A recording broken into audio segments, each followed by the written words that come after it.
ਮਿਹਰਬਾਨੀ।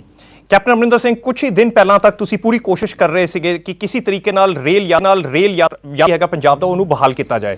ਕੀ ਤੁਹਾਨੂੰ ਕੋਈ ਵੀ ਅੰਦੇਸ਼ਾ ਸੀਗਾ ਉਸ ਵੇਲੇ ਕਿ ਜਿਸ ਤਰੀਕੇ ਨਾਲ ਪੰਜਾਬੀ ਕਿਸਾਨ ਇਸ ਵੇਲੇ ਹਰਿਆਣਾ ਦੇ ਥਰੂ ਹੁੰਦੇ ਹੋਏ ਦਿੱਲੀ ਪਹੁੰਚੇ ਇਸ ਤਾਦਾਦ ਵਿੱਚ ਕਿਸਾਨ ਇੱਥੋਂ ਜਾਣਗੇ? ਤੁਹਾਨੂੰ ਕੋਈ ਅੰਦੇਸ਼ਾ ਸੀਗਾ ਉਸ ਵੇਲੇ? ਜ਼ਰੂਰ ਸੀ, ਕਿਉਂਕਿ ਉਹਨਾਂ ਨੇ ਆਪ ਕਹਿਤਾ ਸੀ ਜਦੋਂ ਉੱਠੇ ਨੇ। ਮੈਂ ਉਹਨਾਂ ਨੂੰ ਬੇਨਤੀ ਕੀਤੀ ਸੀ, ਉਹਨਾਂ ਦੀ ਯੂਨੀਅਨਸ ਆਈਆਂ ਸੀ ਕਿ ਆਪਾਂ ਆਪਣਾ ਕਿਉਂ ਨੁਕਸਾਨ ਕਰਾ ਰਹੇ ਹਾਂ, ਪੰਜਾਬ ਦੇ ਇੰਡਸਟਰੀ ਬੰਦ ਹੋ ਰਹੀ ਹੈ, ਖਾਦ ਨਹੀਂ ਆ ਰਹੀ, DAP ਨਹੀਂ ਆ ਰਹੀ, ਯੂਰੀਆ ਨਹੀਂ ਆ ਰਿਹਾ, ਤੁਸੀਂ ਆਪਣਾ ਤਾਂ ਨਾ ਕਰੋ। ਫਿਰ ਉੱਠ ਗਏ ਸੀ ਉੱਥੋਂ ਆਪਣੇ, ਔਰ ਕਹਿੰਦੇ ਸੀ ਚੰਗਾ ਜੀ ਚਲਾ ਦਿਓ ਗੱਡੀਆਂ। ਇੱਕ ਤਾਂ ਇਹ ਹੋਇਆ ਸੀ।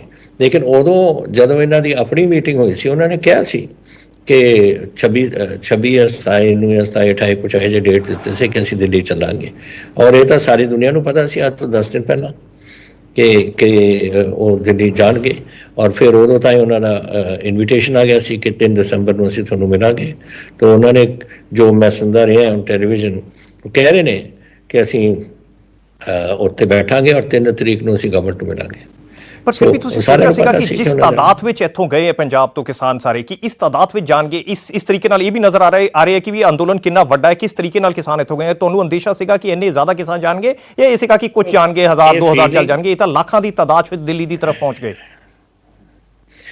ਸਾਡੇ ਕੋਲ ਸਾਡਾ 75% ਪੰਜਾਬ ਕਿਸਾਨੀ ਹੈ, ਔਰ ਉਹ ਸਾਰੇ ਆਪਣੇ ਛੋਟੇ ਛੋਟੇ ਕਿਸਾਨ ਨੇ। ਤਾਂ ਜਦੋਂ ਉਹਨਾਂ ਦਾ ਪੇਟ ਦਾ ਸਵਾਲ ਹੈ ਨਾ, ਤਾਂ ਸਾਰੇ ਉੱਠਣਗੇ। ਤੁਹਾਨੂੰ ਕਿਸੇ ਨੂੰ ਨਹੀਂ ਪਤਾ, ਕਿਹਨੂੰ ਨਹੀਂ ਪਤਾ ਸੀ ਕਿ ਨਹੀਂ ਉੱਠਣਗੇ? ਸਾਰਿਆਂ ਨੂੰ ਪਤਾ ਸੀਗਾ ਕਿ ਸਾਡੇ ਜਿਸ ਤਰੀਕੇ ਨਾਲ MSP ਔਰ ਜਿਸ ਤਰੀਕੇ ਨਾਲ ਬਿੱਲ ਲਿਆਏ ਗਏ ਨੇ, ਸਾਡਾ ਬੱਚਿਆਂ ਦਾ ਕੋਈ ਭਵਿੱਖ ਨਹੀਂ ਇੱਥੇ। ਅੱਜ ਮੇਰੇ ਕੋਲ ਤਕਰੀਬਨ 40% ਦੇ ਕਰੀਬ ਹੋਣਗੇ ਕਿਸਾਨ ਜੋ 1 ਜਾਂ 2 ਜਾਂ 3 ਏਕੜ ਦੇ ਮਾਲਕ ਨੇ। ਉਹਨਾਂ ਦੇ ਅੱਧੋ ਅੱਧ ਅਗਰ ਹੋ ਜਾਣ ਅਗਲੀ ਇੱਕ ਪੀੜ੍ਹੀ ਨਾਲ, ਫਿਰ ਉਹ 1 ਜਾਂ 2 ਏਕੜ ਰਹਿ ਜਾਣਗੇ। ਕੌਣ ਫਿਰ ਉਹਨਾਂ ਨੂੰ ਆਪਣਾ ਪਰਿਵਾਰ ਕੈਸੇ ਚਲਾਉਣਗੇ? ਸੋ ਨੈਚੁਰਲੀ ਉਹਨਾਂ ਨੂੰ ਜਿੱਥੇ ਕਿਸੇ ਬੰਦੇ ਦਾ ਆਪਣਾ ਪਰਸਨਲ ਨਿੱਜੀ ਸਵਾਲ ਹੈ, ਉਹਨੇ ਜਾਣਾ ਹੀ ਸੀ। ਔਰ ਅਸੀਂ ਐਕਸਪੈਕਟ ਕਰ ਰਹੇ ਸੀ ਕਿ ਜਾਣਗੇ। ਕਿ ਹੁਣ ਕਿੰਨੇ ਲੱਖ ਚਲੇ ਜਾਏ, ਕਿੰਨੇ ਹਜ਼ਾਰ ਚਲੇ ਗਏ, ਇਹ ਤਾਂ ਕੋਈ ਵੀ ਨਹੀਂ ਪ੍ਰੈਡਿਕਟ ਕਰ ਸਕਦਾ। ਲੇਕਿਨ ਇਹ ਜਿੰਨੇ ਗਏ ਨੇ, ਉਹਦਾ ਮਤਲਬ ਇਹੀ ਹੈ ਕਿ ਇਹਨਾਂ ਰੋਸ ਜਾ ਗਿਆ ਕਿਸਾਨੀ ਦੇ ਵਿੱਚ, ਕਿ ਕਿਸਾਨੀ ਉੱਠ ਕੇ ਗਈ ਹੈ ਸਾਰੀ। ਆਪਣੇ ਫਸਲਾਂ ਹੁਣ ਬੀਜੀਆਂ ਜਾ ਰਹੀਆਂ ਨੇ। 10 ਦਸੰਬਰ ਤੱਕ ਇੱਥੇ ਕਣਕ ਬੀਜਣੀ ਹੈ। ਹਾਲੇ ਵੀ ਉਹਨੂੰ ਛੱਡ ਕੇ ਚਲੇ ਗਏ ਨੇ ਸਾਰੇ ਦਿੱਲੀ ਉੱਥੇ ਕਰਨ ਵਾਸਤੇ, ਕਿਉਂਕਿ ਉਹਨਾਂ ਦਾ ਭਵਿੱਖ ਦਾ ਸਵਾਲ ਹੈ। ਕੈਪਟਨ ਅਮਰਿੰਦਰ ਸਿੰਘ, ਜਿਹੜੇ ਵਿਜ਼ੂਅਲਸ ਨਿਊਜ਼ 18 ਪੰਜਾਬ ਤੇ ਵੀ ਚੱਲ ਰਹੇ ਸੀਗੇ, ਉਹਦੇ ਵਿੱਚ ਇੱਕ ਚੀਜ਼ ਬੜੇ ਸਾਫ਼ ਤਰੀਕੇ ਨਾਲ ਨਜ਼ਰ ਆ ਰਹੀ ਸੀਗੀ ਕਿ ਇਹ ਇੱਕ ਪਾਸੇ ਪੰਜਾਬ, ਇੱਕ ਪਾਸੇ ਹਰਿਆਣਾ। ਪੰਜਾਬ ਤੋਂ ਬੇਰੋਕ ਟੋਕ ਕਿਸਾਨ ਬਾਰਡਰ ਤੱਕ ਪਹੁੰਚੇ, ਚਾਹੇ ਉਹ ਸ਼ੰਭੂ ਬਾਰਡਰ ਸੀਗਾ, ਚਾਹੇ ਉਹ ਆਪਣਾ ਖਨੌੜੀ ਬਾਰਡਰ ਸੀਗਾ, ਚਾਹੇ ਉਹ ਟੋਹਾਨਾ ਸੀਗਾ। ਪਰ ਉੱਥੇ ਹਰਿਆਣਾ ਦੀ ਪੁਲਿਸ ਪੂਰੀ ਤਿਆਰ ਸੀਗੀ ਉੱਥੇ ਉਹਨਾਂ ਨੂੰ ਰੋਕਣ ਲਈ। ਔਰ ਉਸ ਤੋਂ ਬਾਅਦ ਸਟੇਟਮੈਂਟਸ ਵੀ ਆਉਂਦੀ ਹੈ ਕਿ ਇਹ ਸਾਰੀ ਸੁਨਿਯੋਜਿਤ ਤਰੀਕੇ ਨਾਲ ਇਹ ਸਾਰਾ ਕੁਝ ਕੀਤਾ ਗਿਆ। ਕੈਪਟਨ ਅਮਰਿੰਦਰ ਸਿੰਘ ਇਹਦੇ ਪਿੱਛੇ ਹੈ, ਇਹ ਪੋਲੀਟੀਕਲੀ ਮੋਟੀਵੇਟਡ ਹੈ। ਤੁਹਾਨੂੰ ਨਜ਼ਰ ਆ ਰਿਹਾ ਕਿ ਜੋ ਕੁਝ ਹੋਇਆ ਉਹ ਠੀਕ ਹੋਇਆ, ਜਿਸ ਤਰੀਕੇ ਨਾਲ ਉਹਨਾਂ ਨੂੰ ਰੋਕਿਆ ਗਿਆ? ਤੁਹਾਡਾ ਕੀ ਰਿਐਕਸ਼ਨ ਹੈ? ਤੁਸੀਂ ਕਿਸੇ ਕਿਸਾਨ ਨੂੰ ਪੁੱਛ ਲਓ, ਬੈਠੇ ਨੇ ਸਾਰੇ ਉੱਥੇ ਦਿੱਲੀ 'ਚ, ਕਿ ਅਮਰਿੰਦਰ ਸਿੰਘ ਨੇ ਕਿਸੇ ਨੂੰ ਕਿਹਾ? ਪੰਜਾਬ ਗਵਰਨਮੈਂਟ ਤੇ ਕਿਸੇ ਨੇ, ਅਫਸਰ ਨੇ ਕਿਸੇ ਨੂੰ ਕਿਹਾ, ਜਾਂ ਕਿਸੇ ਸਾਡੇ ਪਾਰਟੀ ਦੇ ਮੈਂਬਰ ਨੂੰ ਕਿਹਾ? ਹੁਣ ਜਦੋਂ ਤੋਂ ਸਮਝਦਾ ਨਹੀਂ ਕੰਮ, ਫਿਰ ਅਮਰਿੰਦਰ ਸਿੰਘ ਦੇ ਮੋਢੇ ਤੋਂ ਬੰਦੂਕ ਚਲਾ ਲਓ। ਇਹ ਮੈਨੂੰ ਸਮਝ ਨਹੀਂ ਆਉਂਦੀ ਕਿ ਇਹਨਾਂ ਨੂੰ ਆਪ ਨਹੀਂ ਸਮਝ ਕੇ ਜਿੱਥੇ ਕਿਸਾਨੀ ਦਾ ਇੱਕ ਸੂਬਾ ਹੈ, 40% ਜੋ 2% ਲੋਕ 40% ਦੇ ਅੰਨ ਦੇ ਭੰਡਾਰ ਨੂੰ ਭਰਦੇ ਨੇ, ਉਹਨਾਂ ਨੂੰ ਰੋਸ ਨਹੀਂ ਲੱਗਣਾ ਸੀ ਉਹਨਾਂ ਦੇ ਵਿੱਚ? ਤਾਂ ਰੋਸ ਜਾ ਗਿਆ, ਰੋਕ ਉੱਠ ਕੇ ਚਲੇ ਗਏ। ਜਦ ਹਰਿਆਣੇ ਬਾਰਡਰ ਤੇ ਪਹੁੰਚੇ, ਉੱਥੇ ਕਈ ਜਥੇਬੰਦੀਆਂ ਨੇ ਮਨ ਬਦਲ ਲਿਆ ਕਿ ਨਹੀਂ, ਅਸੀਂ ਤਾਂ ਹੁਣ ਦਿੱਲੀ ਜਾਵਾਂਗੇ। ਇਸ ਤੋਂ ਲੱਗ ਰੋਟੀ ਦਾਲਾਂ ਲੈ ਗਏ ਨਾਲ, ਆਪਣਾ ਆਟਾ ਲੈ ਗਏ ਨਾਲ, ਸਭ ਕੁਝ ਆਪਣਾ ਤਿਆਰੀ ਰੱਖ ਕਰਕੇ ਹੀ ਗਏ ਨੇ।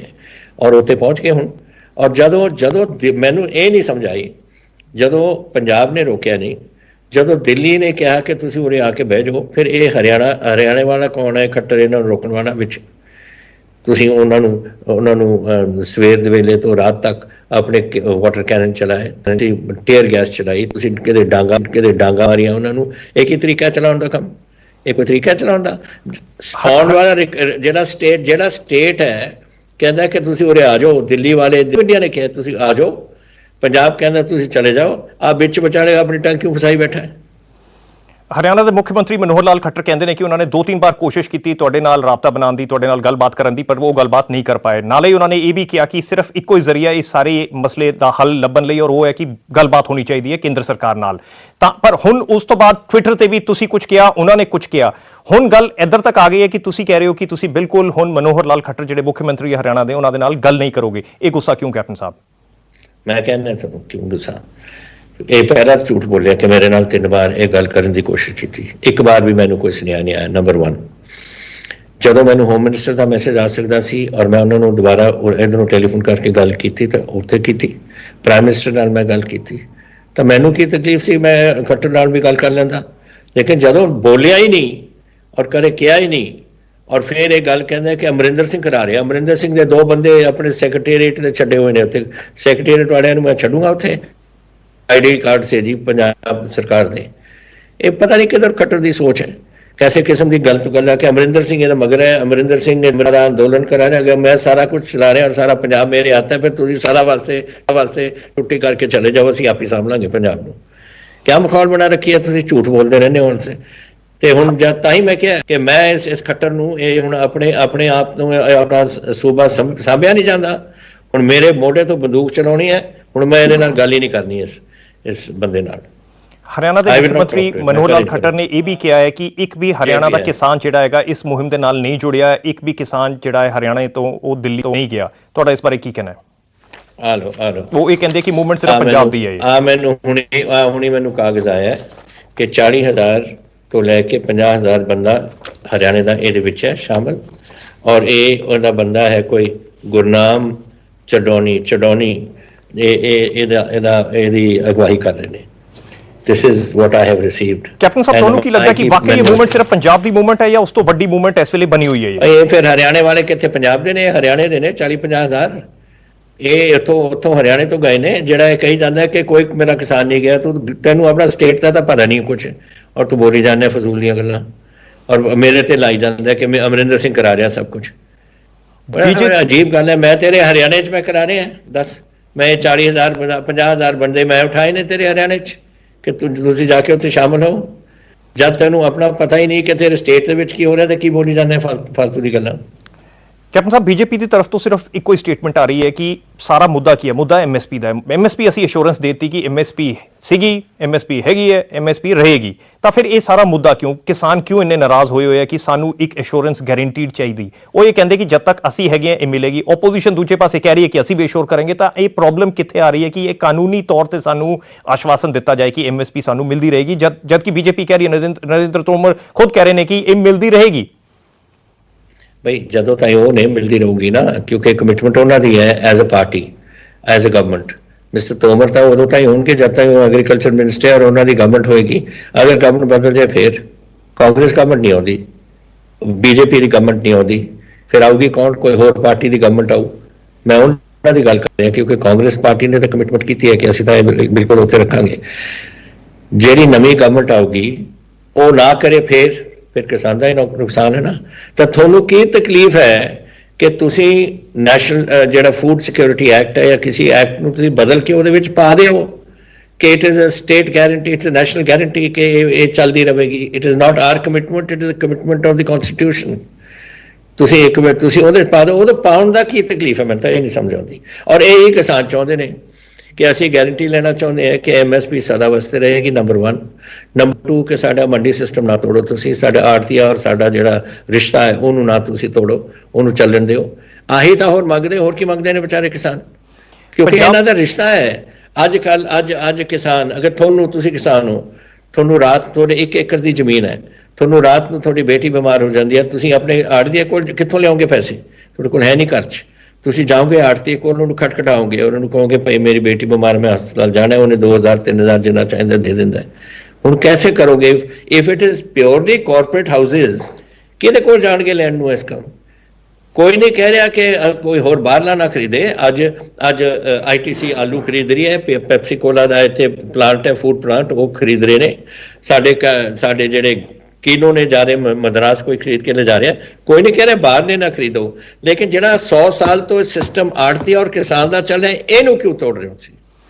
ਬੀਜੇਪੀ ਨੇ ਇੱਕ ਸਟੇਟਮੈਂਟ ਜਾਰੀ ਕੀਤੀ, ਉਹਨਾਂ ਨੇ ਇਹ ਕਿਹਾ ਕਿ ਵੀ ਕਾਂਗਰਸ ਵੀ ਸੁਧਾਰ ਲਾਣਾ ਚਾਹੁੰਦੀ ਸੀਗੀ, ਪਰ ਅਸੀਂ ਵੀ ਸੁਧਾਰ ਲੈ ਕਰ ਆਏ ਹਾਂ, ਸਾਡੇ ਵਿੱਚ ਦਮ ਸੀਗਾ ਕਿ ਅਸੀਂ ਸੁਧਾਰ ਲਾ ਸਕੀਏ, ਤਾਂ ਕਰਕੇ ਅਸੀਂ ਇਹ ਜਿਹੜੇ ਕਾਨੂੰਨ ਹੈ ਪਾਸ ਕੀਤੇ ਹੈ। ਕਾਂਗਰਸ भी चाहती सीगी पर वो नहीं कर पाए। ये बीजेपी की स्टेटमेंट नाले वो ये कहते हैं कि आज़ादी के बाद जो नियम कायदे बने उनमें किसानों को बिचौलियों के हाथ में छोड़ दिया गया था। कृषि सुधार कानूनों से सच्चे अर्थ में किसानों को वर्षों के अन्याय से मुक्ति मिली है, ये बीजेपी का कहना है। पर फिर भी किसान है वो बिल्कुल अड़े हुए कि जो होया वो गलत होया। ਤੁਹਾਨੂੰ ਕੀ ਨਜ਼ਰ ਆ ਰਿਹਾ ਕਿ ਕਿੱਥੇ ਗਲਤੀ ਹੈ, ਕਿਹੜੀ ਚੀਜ਼ ਹੋਣੀ ਚਾਹੀਦੀ, ਕਿਹੜੀ ਚੀਜ਼ ਨਹੀਂ ਹੋਣੀ ਚਾਹੀਦੀ ਇੱਥੇ? ਉਹ ਕੁਛ ਚੀਜ਼ ਵੀ ਨਹੀਂ ਹੋਣੀ ਚਾਹੀਦੀ। ਇਹਨਾਂ ਨੂੰ ਮੈਨੂੰ ਸਮਝ ਨਹੀਂ ਆਉਂਦੀ ਕਿ ਕਿਉਂ ਕਨਫਿਊਜ਼ ਕਰ ਰਹੇ ਨੇ ਇਸ਼ੂ ਨੂੰ। ਔਰ ਜਿਹੜੇ ਸਾਡੇ ਕਿਸਾਨ ਕਹਿ ਰਹੇ ਨੇ ਕਿ ਮੰਡੀ ਸਿਸਟਮ ਸਾਡਾ ਰੱਖੋ, ਸਾਡੇ ਆੜਤੀਆ ਸਿਸਟਮ ਰੱਖੋ, ਸਾਡੀ ਖਰੀਦ ਮੰਡੀਆਂ ਦੇ ਵਿੱਚ ਹੋਏ। ਹੁਣ ਇਹ ਇਸ ਲਈ ਕਹਿ ਰਹੇ ਨੇ ਕਿ ਇਟ ਇਜ਼ ਨਾਟ ਪੋਸੀਬਲ ਕਿ ਕਾਰਪੋਰੇਟ ਹਾਊਸਿਸ ਦੇ ਕੋਲ ਰਾਤ ਨੂੰ ਜਾ ਕੇ ਜਗਾ ਕੇ ਤੁਸੀਂ 2000 ਰੁਪਏ ਮੰਗ ਸਕਦੇ ਹੋ ਕਿ ਮੇਰੀ ਬੇਟੀ ਬਿਮਾਰ ਹੈ। ਕਿੱਥੇ ਜਾਓਗੇ? ਬੰਬਈ ਜਾਓਗੇ, ਕਲਕੱਤਾ, ਵੀ ਆਰ ਦਿੱਲੀ ਦੇ ਵਿੱਚ। ਇਹਨੂੰ ਤਾਂ ਸਿਸਟਮ ਜਿਹੜਾ ਚੱਲ ਰਿਹਾ ਉਹਨੂੰ ਕਿਉਂ ਖਰਾਬ ਕਰ ਰਹੇ ਹੋ? ਉਹਨੂੰ ਚੱਲਣ ਦਿਓ ਔਰ ਆਪਣਾ ਨਵਾਂ ਸਿਸਟਮ ਵੀ ਨਾਲ ਚਲਾ ਦਿਓ, ਦੋਨੋਂ ਚੱਲਦੇ ਰਹਿਣ। ਅੱਜ ਚੱਲ ਰਹੇ ਨੇ, ਅੱਜ ਪੈਪਸੀ ਕੋਲਾ ਪੈਪਸੀ ਵਾਲੇ ਕਿੱਥੋਂ ਖਰੀਦਦੇ ਨੇ ਆਲੂ? ਸਾਰਾ ਪੰਜਾਬ ਤੋਂ। ਅੱਜ ਜਿਹੜੇ ITC ਵਾਲੇ ਖਰੀਦ ਰਹੇ ਨੇ ਮੋਗੇ ਦੇ ਵਿੱਚ, ਕਿੱਥੋਂ ਖਰੀਦਦੇ ਨੇ? ਇੱਥੋਂ ਪੰਜਾਬ ਤੋਂ। ਦੁੱਧ ਫੈਕਟਰੀਆਂ ਸਾਰੀਆਂ ਬਾਹਰ ਦੀਆਂ ਲੱਗੀਆਂ ਹੋਈਆਂ ਨੇ ਉਰੇ। ਸਾਡਾ ਕਿਨੋ ਬਾਹਰ ਜਾ ਰਿਹਾ, ਕੌਣ ਕੋਈ ਤਾਂ ਨਹੀਂ ਰੋਕ ਰਿਹਾ ਉਹਨਾਂ ਨੂੰ। ਲੇਕਿਨ ਆਰਥਿਕ ਸਿਸਟਮ ਚੱਲ ਰਿਹਾ। ਇਹ ਤਾਂ ਚਾਹੁੰਦੇ ਨੇ ਕਿ MSP ਦੀ ਗਾਰੰਟੀ ਔਰ ਮੰਡੀਆਂ ਚੱਲਦੀਆਂ ਰਹਿਣ। ਇਹ ਦੋ ਚੀਜ਼ਾਂ ਕਿਆ ਨੁਕਸ ਹੈ ਇਹਦੇ? ਮੈਨੂੰ ਸਮਝ ਨਹੀਂ ਆਉਂਦੀ। Why are you making it a prestige issue? ਕੋਈ ਲੋੜ ਨਹੀਂ ਹੈ ਪ੍ਰੈਸਟੀਜ ਇਸ਼ੂ ਬਣਾਉਣ ਦੀ। ਕੈਪਟਨ ਅਮਰਿੰਦਰ ਸਿੰਘ, ਤੁਸੀਂ ਇਸ ਤੋਂ ਪਹਿਲਾਂ ਵੀ ਬਹੁਤ ਕਿਸਾਨੀ ਮੁਹਿੰਮਾਂ ਦੇਖੀਆਂ, ਪਰ ਇਸ ਤਰੀਕੇ ਦੀ ਮੁਹਿੰਮ ਜਿਹੜੀ ਤੁਸੀਂ ਹੁਣ ਦੇਖ ਰਹੇ ਹੋ, ਤੁਹਾਨੂੰ ਲੱਗਦਾ ਹੈ ਕਿ ਇਹ ਪਹਿਲਾਂ ਵੀ ਤੁਸੀਂ ਦੇਖੀ ਹੋਈ ਹੈ, ਤੁਹਾਨੂੰ ਕੁਝ ਜ਼ਿਆਦਾ ਨਜ਼ਰ ਆ ਰਿਹਾ ਇਸ ਵਾਰ? ਜਿਸ ਤਰੀਕੇ ਨਾਲ ਅਸੀਂ ਕਿਸਾਨਾਂ ਨੂੰ ਦੇਖਿਆ, ਬੈਰੀਅਰਸ ਉਹਨਾਂ ਨੇ ਤੋੜੇ, ਵਾਟਰ ਕੈਨਨਸ ਚੱਲੀਆਂ, ਸੜਕਾਂ ਖੁੱਦੀਆਂ ਹੋਈਆਂ ਸੀਗੀਆਂ, ਉਹ ਉਹਨਾਂ ਨੇ ਭਰਤੀਆਂ ਔਰ ਉਹ ਦਿੱਲੀ ਪਹੁੰਚ ਗਏ। ਜਿਸ ਤਰੀਕੇ ਨਾਲ ਕਿਸਾਨ ਪਹੁੰਚੇ, ਤੁਹਾਨੂੰ ਇਸ ਮੁਹਿੰਮ ਵਿੱਚ ਕੁਝ ਚੀਜ਼ ਅਲੱਗ ਨਜ਼ਰ ਆ ਰਹੀ ਹੈ? ਚਾਹੀਦੀਆਂ ਦੋ ਚੀਜ਼ਾਂ ਨੂੰ। ਪਹਿਲੀ ਗੱਲ ਤਾਂ ਧਾਰਮਿਕ ਮਸਲਿਆਂ ਦੇ ਵਿੱਚ ਕਦੇ ਕਦਮ ਨਹੀਂ ਉਠਾਉਣਾ ਚਾਹੀਦਾ। ਔਰ ਦੂਸਰਾ, ਕਿਸੇ ਦੇ ਪੇਟ ਤੇ ਤੁਸੀਂ ਲੱਤ ਨਾ ਮਾਰੋ। ਤੁਸੀਂ ਕਿਸਾਨੀ ਦੇ ਪੇਟ ਤੇ ਲੱਤ ਮਾਰੀ ਹੈ। This is what is happened and therefore ਤੁਸੀਂ ਪਹਿਲਾਂ ਇਹਨੂੰ ਸੁਧਾਰ ਲਿਆਓ। ਇੱਥੇ ਤੁਸੀਂ ਪੇਟ ਤੇ ਜਿਹੜਾ ਇਹਨਾਂ ਦੀ ਲੱਤ ਮਾਰੀ ਉਹਨੂੰ ਠੀਕ ਕਰੋ। ਔਰ ਕੋਈ ਕਿਸਾਨ ਝਗੜੇ 'ਚ ਨਹੀਂ ਪੈਣਾ ਚਾਹੁੰਦਾ, ਕੋਈ ਲੜਾਈ 'ਚ ਨਹੀਂ ਪੈਣਾ ਚਾਹੁੰਦੇ। ਗਰੀਬ ਨੇ ਆਪਣੀ ਖੇਤੀ ਦੇਖਣਾ ਚਾਹੁੰਦੇ ਨੇ। ਬਿਜਾਈ ਹੋ ਰਹੀ ਹੈ, ਮੈਂ ਤੁਹਾਨੂੰ ਦੱਸ ਰਿਹਾ ਇਸ ਵੇਲੇ, ਔਰ ਇਹ ਚੱਲਣੀ ਹੈ। ਉਹਨੇ ਬਿਜਾਈ ਛੱਡ ਕੇ ਆਏ ਨੇ, ਆਪਣੀ ਬਿਜਾਈ ਕਰਨੀ ਹੈ ਔਰ ਆਪਣਾ ਕੰਮ ਉਹਨਾਂ ਨੇ ਕਰਨਾ ਹੈ ਆਪਣੇ ਘਰਾਂ 'ਚ। ਕੌਣ ਕਰਨ ਲੜਾਈ ਲੈਣਾ ਚਾਹੁੰਦਾ? ਕੋਈ ਵੀ ਨਹੀਂ ਲੈਣਾ ਚਾਹੁੰਦਾ ਲੜਾਈ। ਅਗਰ ਕਿਸੇ ਨੇ ਕੋਈ ਟੈਲੀਵਿਜ਼ਨਾਂ ਦੇ ਵਿੱਚ ਕੋਈ ਗੱਲਾਂ ਕਰਤੀਆਂ ਕੋਈ ਹੋਰ ਖਾਲਿਸਤਾਨ ਦੀ ਜਾਂ ਕਿਸੇ ਹੋਰ ਚੀਜ਼, ਇਹ ਤਾਂ ਜਜ਼ਬਾ ਹੈ, ਇਹ ਤਾਂ ਗੁੱਸਾ ਹੈ ਜਿਹੜਾ ਉਹਨਾਂ ਦੇ ਵਿੱਚੋਂ ਉੱਭਰ ਰਿਹਾ। ਕੋਈ ਦੇਸ਼ ਨੂੰ ਛੱਡੋ, ਆਪਣੇ ਸੂਬੇ ਨੂੰ ਛੱਡਣਾ ਨਹੀਂ ਚਾਹੁੰਦਾ ਔਰ ਜੋ ਆਪਣੇ ਦੇਸ਼ ਨੂੰ ਛੱਡਣਾ ਨਹੀਂ ਚਾਹੁੰਦਾ। ਹੁਣ ਨਰਿੰਦਰ ਤੋਮਰ ਇਹ ਕਹਿੰਦੇ ਕਿ 3 ਤਰੀਕ ਨੂੰ ਮੀਟਿੰਗ ਹੋਈ। ਹੋ ਸਕਦਾ ਹੈ ਕਿ ਮੀਟਿੰਗ ਅਸੀਂ ਜਲਦੀ ਵੀ ਕਰ ਲਈਏ। ਉਹਨਾਂ ਨੇ ਕਿਹਾ ਕਿ ਅਸੀਂ ਰੂਲ ਆਊਟ ਨਹੀਂ ਕਰਦੇ, ਪਰ ਤੁਹਾਨੂੰ ਇਸ ਗੁੱਥੀ ਨੂੰ ਸੁਲਝਾਉਣ ਦਾ ਕੀ ਤਰੀਕਾ ਨਜ਼ਰ ਆ ਰਿਹਾ? ਤੁਹਾਡੇ ਹਿਸਾਬ ਨਾਲ ਕਿਸ ਤਰੀਕੇ ਨਾਲ ਇਸ ਗੁੱਥੀ ਨੂੰ? ਦੇਖੋ, ਇਹ ਤਾਂ ਹੁਣ ਜਿਹੜੀ ਸਾਡੇ ਯੂਨੀਅਨਸ ਦੇ ਹੈਡਸ ਨੇ ਉਹਨਾਂ ਦੇ ਨਾਲ ਤੁਹਾਨੂੰ ਗੱਲਬਾਤ ਕਰਨੀ ਪਊ। ਅਗਰ ਗਵਰਨਮੈਂਟ ਆਫ ਇੰਡੀਆ ਚਾਹੁੰਦੀ ਹੈ, ਅਸੀਂ ਵੀ I am willing to go, because ਮੈਂ ਤਾਂ ਚਾਹੁੰਦਾ ਕਿ ਸ਼ਾਂਤੀ ਆਵੇ। ਮੇਰਾ ਸਟੇਟ ਡਿਸਟਰਬਡ ਹੈ। ਮੇਰਾ ਸਟੇਟਮੈਂਟ ਮੈਂ ਚਾਹੁੰਦਾ ਕਿ ਮੇਰਾ ਠੀਕ ਚੱਲੇ, ਮੇਰੀ ਖੇਤੀ ਅੱਛੀ ਹੋਏ, ਮੇਰੀ ਫੈਕਟਰੀਆਂ ਚੱਲਣ, ਮੇਰਾ ਸਭ ਕੁਝ ਚੱਲੇ ਤਾਂ ਕਿ ਸਾਡੀ ਆਮਦਨ, ਸਾਡੀ ਆਰਥਿਕਤਾ ਸਾਡੀ ਮਜ਼ਬੂਤ ਹੋਏ, ਜਿਹੜੀ ਕਮਜ਼ੋਰ ਹੋਈ ਹੈ ਮਾਰਚ 22 ਤੋਂ ਕੋਵਿਡ ਤੋਂ ਲੈ ਕੇ ਅੱਜ ਤੱਕ ਸਾਡਾ ਹਾਲ ਬੜਾ ਮਾੜਾ ਰਿਹਾ। ਵੀ ਵਾਂਟਡ ਟੂ ਗੋ ਅਪ ਤੇ ਇਸੇ ਵਾਸਤੇ ਅਗਰ ਉਹ ਬੁਲਾਉਣ ਸਾਨੂੰ, ਅਸੀਂ ਮੀਟਿੰਗ 'ਚ ਸ਼ਾਮਲ ਹੋਣ ਨੂੰ ਤਿਆਰ ਹੈ ਔਰ ਉਹਨਾਂ ਨਾਲ ਬਹਿ ਕੇ ਗੱਲਬਾਤ ਕਰਨ ਨੂੰ ਤਿਆਰ ਹੈ ਔਰ ਆਪਣੀ ਕਿਸਾਨੀ ਨੂੰ ਦੀ ਜਿਹੜੀਆਂ ਗੱਲਾਂ ਨੇ ਉਹਨਾਂ ਦੇ ਸਾਹਮਣੇ ਰੱਖਣ ਨੂੰ ਤਿਆਰ ਹੈ। ਕੋਈ ਹੱਲ ਤਾਂ ਕੱਢਣਾ ਪਊਗਾ ਇਹਨਾਂ ਨੂੰ। ਹੁਣੇ ਤੁਸੀਂ ਇਹ ਗੱਲ ਕਹੀ, ਤੁਸੀਂ ਪਹਿਲਾਂ ਵੀ ਕੋਸ਼ਿਸ਼ ਕੀਤੀ ਹੈ ਕਿ ਜੇ ਲੋੜ ਪਈ ਤਾਂ ਤੁਸੀਂ ਮੀਡੀਏਟ ਕਰਨ ਲਈ ਤਿਆਰ ਹੋ ਕਿ ਕਿਸੇ ਤਰੀਕੇ ਨਾਲ ਇਸ ਗੁੱਥੀ ਨੂੰ ਸੁਲਝਾਇਆ ਜਾਏ? I will mediate. ਤਾਂ ਇਹ ਸਾਡੇ 31 ਸਾਡੇ ਯੂਨੀਅਨਸ ਨੇ, ਉਹਨਾਂ ਨੂੰ ਬਹਿ ਕੇ ਉਹਨਾਂ ਦੀ ਜਿਹੜੀ ਆਵਾਜ਼ ਬਣਦੀ ਹੈ, ਜਦੋਂ ਉਹ ਗਵਰਨਮੈਂਟ ਆਫ ਇੰਡੀਆ ਨਾਲ ਗੱਲ ਕਰਨਗੇ, ਮੈਂ ਉਹਦੇ ਨਾਲ ਬਹਿ ਕੇ somehow the other we can work together, ਕੋਈ ਹੱਲ ਕੱਢਣ ਦੀ ਕੋਸ਼ਿਸ਼ ਕਰ ਸਕਦੇ ਹਾਂ। ਬਟ ਮੈਂ ਮੀਡੀਏਟ ਕੈਸੇ ਕਰਾਂ? ਇਹ ਤਾਂ ਯੂਨੀਅਨਸ ਦਾ ਆਪਣਾ ਝਗੜਾ ਹੈ। ਯੂਨੀਅਨਸ ਦਾ ਆਪਣਾ ਪ੍ਰੋਗਰਾਮ ਬਣਾਇਆ ਹੋਇਆ। They have to decide themselves and ਮੈਂ ਉਹਦੇ ਵਿੱਚ ਅਸੀਂ ਯੂਨੀਅਨਸ ਦੇ ਵੀ ਆਪਣੀਆਂ ਗੱਲਾਂ ਨੇ, ਪਰ ਕੁਝ ਕਾਮਨ ਮਿਨੀਮਮ ਪ੍ਰੋਗਰਾਮ ਹੈ ਨਾ, ਔਰ ਉਹ ਕਾਮਨ ਮਿਨੀਮਮ ਪ੍ਰੋਗਰਾਮ ਹੈ ਜਿਹੜਾ ਮੈਂ ਕਿ ਆੜਤੀਆ ਕੰਮ MSP ਵਗੈਰਾ ਇਹ ਜਿਹੜਾ ਕੁਝ ਬੜੀ ਛੇਤੀ ਨਾਲ ਜੇ ਤੁਸੀਂ ਕਹਿਣਾ ਚਾਹੋ ਕੈਪਟਨ ਸਾਹਿਬ ਕਿ ਤੁਹਾਨੂੰ ਕੀ ਭਵਿੱਖ ਨਜ਼ਰ ਆ ਰਿਹਾ ਪੰਜਾਬ ਦੀ ਖੇਤੀ ਦਾ? ਕਿਸ ਤਰੀਕੇ ਨਾਲ ਤੁਸੀਂ ਅੱਗੇ ਸਾਲਾਂ ਵਿੱਚ ਦੇਖਦੇ ਹੋ ਕਿ ਖੇਤੀ ਪੰਜਾਬ ਦੀ ਅੱਗੇ ਜਾਏਗੀ? ਬਾਰ-ਬਾਰ ਗੱਲ ਹੁੰਦੀ ਹੈ ਕਿ ਖੇਤੀ ਵਿੱਚ ਸੁਧਾਰ ਹੋਣਾ ਚਾਹੀਦਾ। ਕਿਸ ਤਰੀਕੇ ਦਾ ਸੁਧਾਰ ਤੁਹਾਨੂੰ ਨਜ਼ਰ ਆਉਂਦਾ ਹੈ? 212 ਲੱਖ ਟਨ ਮੇਰਾ ਝੋਨਾ ਹੋਇਆ, 163 ਟਨ ਮੇਰੀ ਕਣਕ ਹੋਈ ਹੈ। It's a record for Punjab. और टोटल अमाउंट ऑफ पैसा जो किसानी को आया 7,500 करोड़ आया साढ़े को। इस ये रिकॉर्ड है पंजाब इस तो पहला बनी। तो मेरी तो बस अकाल पुरख से चलना चाहिए, अरदास है कि फसल बढ़ती जाए, साढ़े लोग होर तकड़े होंदे जान और फसलां नवीं आउंदियां रहिंदियां ने और जैसे नवीं आउंदियां रहिंदियां ने आमदन बढ़ती जाती है। यही असीं चाहुंदे हां अपने किसानी वास्ते एंड इंडस्ट्री वास्ते। ये मैं किसानी नहीं, 40% ऑफ लोग तो साढ़े इंडस्ट्री ते निर्भर ने। थोड़े लुधियाने तुहानूं पता है मेरे 2,34,000 इंडस्ट्री सी। जब कोविड का असी अपलिफ्ट किया, 0 चल रहे से, बाकी 2,34,000 चों हुण फेर उठे ने ਔਰ 2,30,000 ਦੇ ਕਰੀਬ ਯੂਨਿਟ ਫਿਰ ਖੁੱਲ ਗਏ ਔਰ ਮੇਰੀ ਜਿੰਨੀ 16 ਲੱਖ ਮੇਰੀ ਇੰਪਲੋਇਮੈਂਟ ਹੈ ਉਹ ਵੀ ਹੁਣ ਸ਼ੁਰੂ ਹੋ ਗਈ ਆ। ਹੁਣ ਜਦ ਤੋਂ ਕਿਸਾਨ ਯੂਨੀਅਨ ਦਾ ਝਗੜਾ ਚੱਲਿਆ 1000 ਯੂਨਿਟ ਬੰਦ ਹੋ ਗਏ ਸੀ ਔਰ 4000 ਨੌਕਰੀਆਂ ਚਲੀ ਗਈਆਂ ਸੀ ਲੋਕਾਂ ਦੀਆਂ। ਉਹ ਵੀ ਕਿਸਾਨਾਂ ਨੂੰ ਸਮਝਦੇ ਨੇ ਕਿ ਇਹ ਗੱਲ ਗਲਤ ਹੋਈ ਹੈ ਔਰ ਉਹ ਚਾਹੁੰਦੇ ਨੇ ਕਿ ਕਿਸੇ ਕੋਈ ਬੇਘਰ ਨਾ ਹੋਵੇ, ਕੋਈ ਬੇ ਨੌਕਰੀ ਤੋਂ ਹਟਾਇਆ ਨਾ ਜਾਏ। So it has to work as a team and ਮੈਂ ਸਮਝਦਾ ਕਿ ਹੁਣ ਕਿਸਾਨੀ ਜ਼ਰੂਰ ਹੱਲ ਕੱਢੇਗੀ। ਬਟ ਇਹ ਨਾ ਤੁਸੀਂ ਵੀ ਕੋਈ ਸਮਝੇ ਕਿ ਬਸ ਜਿਸ ਦਿਨ ਤੁਸੀਂ ਮਿਲੋਗੇ ਉੱਠ ਕੇ ਚਲੇ ਜਾਣਗੇ। ਤੁਹਾਨੂੰ ਸੋਚ ਕੇ ਉਹਨਾਂ ਦੇ ਨਾਲ ਗੱਲਬਾਤ ਕਰਨੀ ਪਏਗੀ ਪ੍ਰੋਪਰਲੀ। ਔਰ Punjab government led by me, I will be happy to take part in any discussion ਜਿਹਦੇ ਨਾਲ ਕੋਈ ਹੱਲ ਨਿਕਲ ਜਾਏ। ਕੈਪਟਨ ਸਾਹਿਬ 551ਵਾਂ ਪਰਵ ਆ ਰਿਹਾ ਗੁਰੂ ਨਾਨਕ ਦੇਵ ਜੀ ਦਾ, ਤੁਹਾਡਾ ਕੀ ਮੈਸੇਜ ਰਹੇਗਾ ਪੰਜਾਬੀਆਂ ਲਈ ਜਿਹੜੇ ਇਸ ਵੇਲੇ ਦਿੱਲੀ ਬੈਠੇ ਹੋਏ ਹੈ, ਪੰਜਾਬ ਵੀ ਬੈਠੇ ਹੋਏ ਇੰਤਜ਼ਾਰ ਕਰ ਰਹੇ ਕਿ ਕੋਈ ਹੀਲਾ ਨਿਕਲੇ, ਕਿਸੇ ਤਰੀਕੇ ਦੀ ਸਾਨੂੰ ਸੋਲੂਸ਼ਨ ਨਜ਼ਰ ਆਏ ਅੱਗੇ? ਉਹ ਤਾਂ ਉਹੀ ਗੱਲ ਕਰਨਗੇ ਜੋ ਮੈਂ ਕਰ ਰਿਹਾ।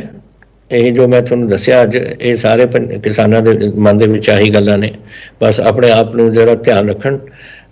ਠੰਡ ਬੜੀ ਪੈ ਰਹੀ ਹੈ ਅੱਜ ਕੱਲ੍ਹ, ਮੈਂ ਨਹੀਂ ਚਾਹੁੰਦਾ ਕਿ ਕੋਈ ਬਿਮਾਰ ਹੋ ਜਾਏ ਐਂਡ ਬਸ ਆਪਣਾ ਸੰਭਾਲ ਰੱਖੋ ਆਪਣੀ। ਔਰ ਵਾਹਿਗੁਰੂ ਕਰੇ ਤੁਹਾਡੀ ਮੀਟਿੰਗ ਜਲਦੀ ਹੋ ਜਾਏਗੀ ਗਵਰਨਮੈਂਟ ਨਾਲ, ਮੁਕਾਓ ਇਸ ਗੱਲ ਨੂੰ, ਆਓ ਘਰ ਵਾਪਸ ਔਰ ਆਪਣਾ ਕੰਮ ਸ਼ੁਰੂ ਕਰੋ। ਕੈਪਟਨ ਅਮਰਿੰਦਰ ਸਿੰਘ, ਬਹੁਤ ਬਹੁਤ ਧੰਨਵਾਦ ਤੁਹਾਡਾ ਨਿਊਜ਼ 18 ਪੰਜਾਬ ਦੇ ਨਾਲ ਜੁੜਨ ਲਈ।